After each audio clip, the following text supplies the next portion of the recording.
alimentos muito condimentados trazem problema no caso da respiração, porque vai pesar o diafragma, vai dificultar o diafragma, que é na verdade um aparelho respiratório, ele vai te auxiliar na sua respiração. E como eu perguntei para você inicialmente sobre essa questão de consciência e técnica de respiração, e você falou, puxa, eu não tenho esse conhecimento técnico. Hoje o que se faz é na intuição, e a gente faz muito bem isso, né? Graças a Deus, né? Deus nos deu essa facilidade, né? Nós chamamos isso de dom, né? A Bíblia até fala também sobre dons, né? E a gente tem esse dom de comunicar. Nem todo mundo tem essa mesma facilidade para comunicar uma mensagem assim. Então, a gente vai colocar o termo despachado, né? Bem descontraído, bem desinibido. Isso é um dom, realmente. Nós temos essa facilidade, nem todos têm. E o que se compensa é realmente fazendo estudos ligados a essa área para realmente trazer exercícios para que essa comunicação ela melhore. Para as pessoas que já têm facilidade de comunicar, vai melhorar muito. Quem não tem tanta facilidade vai melhorar bastante também. Então vai compensar a falta dessa habilidade para que realmente chegue a um nível de excelência nessa comunicação.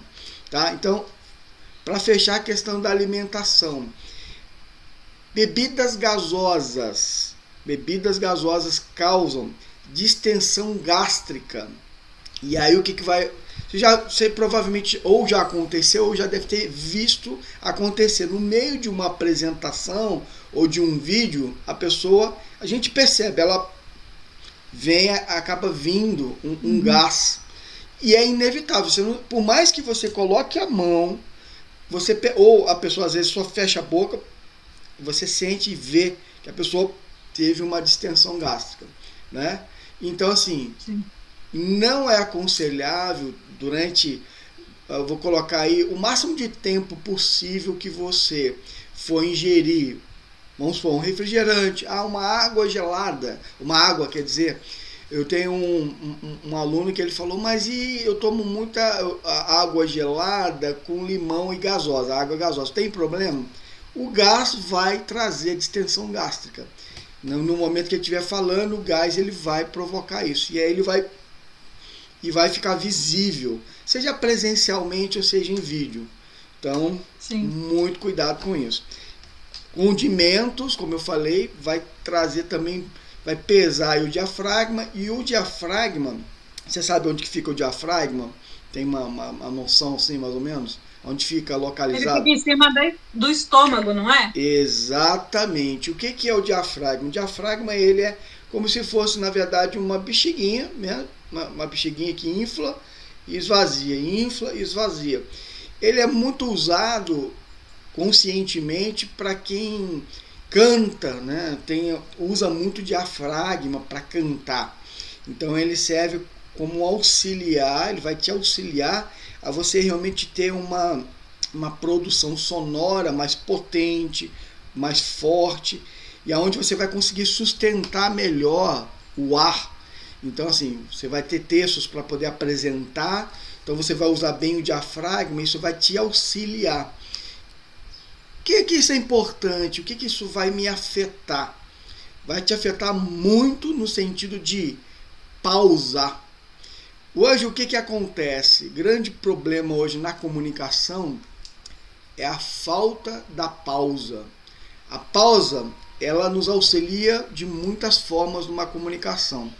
Por exemplo, quando você usa corretamente a pausa, você dá tempo para a sua audiência refletir no que você está falando.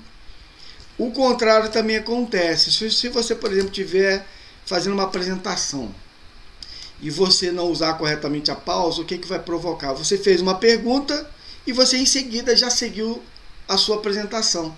Você fez a pergunta a fim de provocar realmente uma reflexão. Ótimo. Se você não der pausa, o que vai acontecer? As pessoas não vão ter tempo de pensar no que você perguntou, de refletir sobre aquilo. Aí você está apresentando um produto, olha, esse produto tem essa função e etc.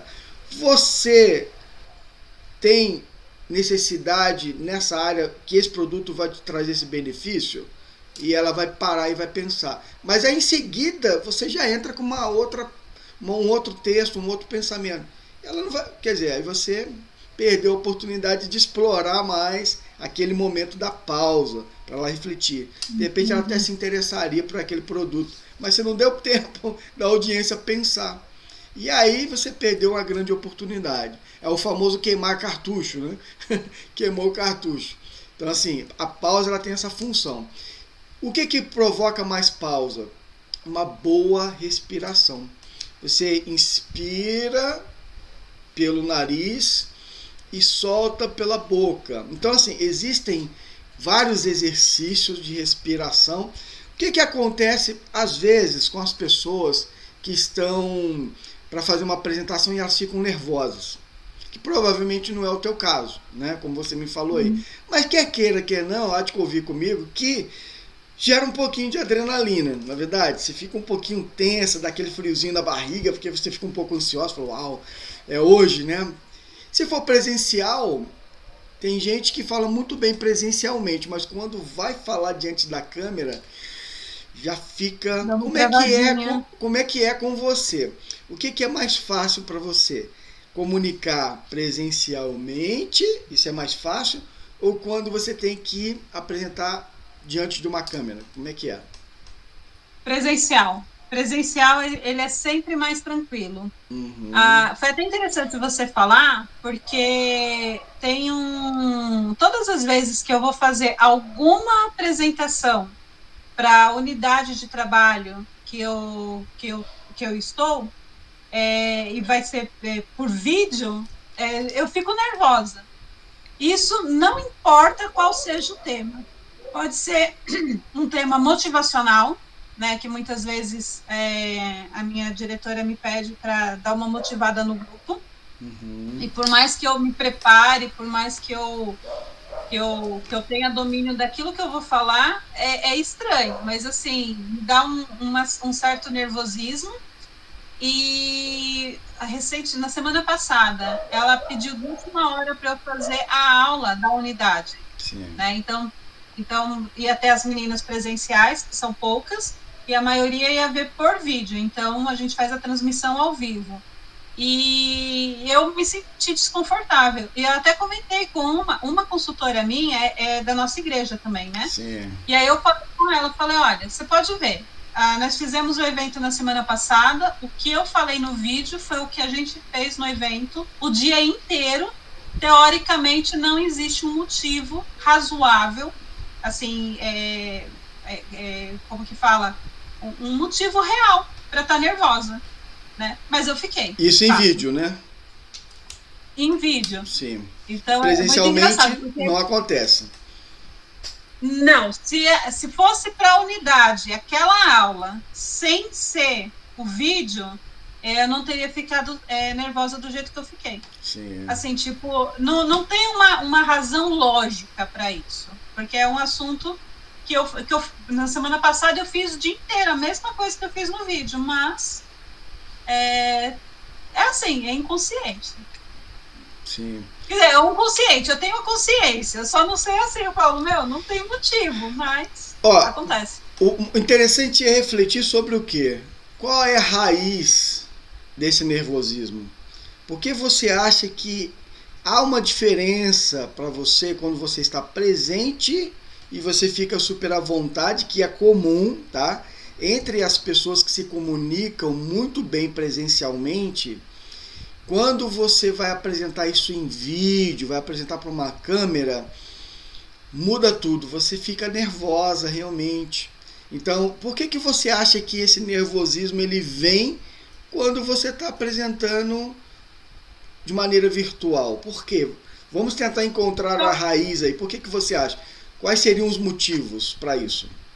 Um dos motivos, eu acho que pode ser pelo fato de não ter a certeza de quem são as pessoas que vão ser alcançadas. Tipo, quem vai assistir? Quando você está no presencial, você sabe quem são as pessoas. Elas estão ali, são aquelas, pronto, acabou. Mas quando você está diante do vídeo, não. Isso daí tem uma outra proporção. E você não sabe até onde isso daí vai chegar. Eu acho que isso é um dos fatores. Perfeito. Uma coisa que eu falei para essa minha diretora é que um medo que eu tenho, todas as vezes que eu me coloco diante da unidade, é o medo de prejudicar de alguma forma a unidade, né? De alguma forma passar algum conteúdo que realmente não vai ajudar o grupo em si. Isso é uma preocupação real, né? Que eu já tinha identificado até em outras situações. Ela falou, nossa, que medo interessante esse. Eu falei, mas eu tenho. Entendi. Uma coisa que você falou aí que realmente causa esse tipo, e aí é uma das raízes, tá? Quando você não... Por que isso acontece? Você tá ali e você fica nervosa porque você não sabe quem está do outro lado. O que acontece com o nosso cérebro? Eu estou perante ao desconhecido. E quando nós estamos perante o desconhecido, o que provoca? Um medo. Porque você não tem a segurança, a certeza de quem está do outro lado.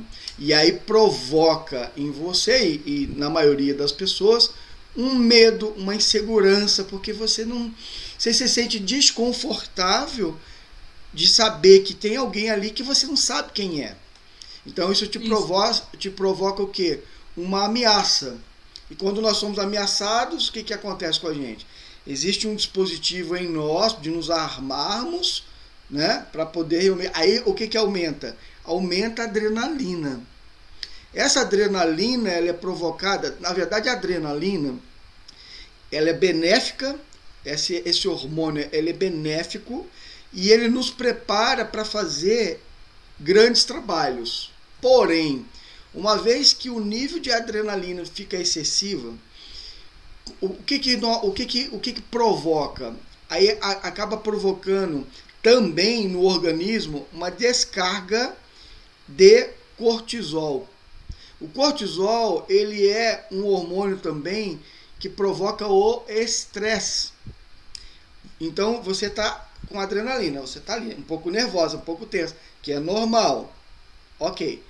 Porque você já está apresentando, então sua adrenalina já está ali trabalhando para você, tem uma tensão a mais, né? Você está fazendo um trabalho e você está preparado para aquilo, mas aí você começa a ficar preocupada.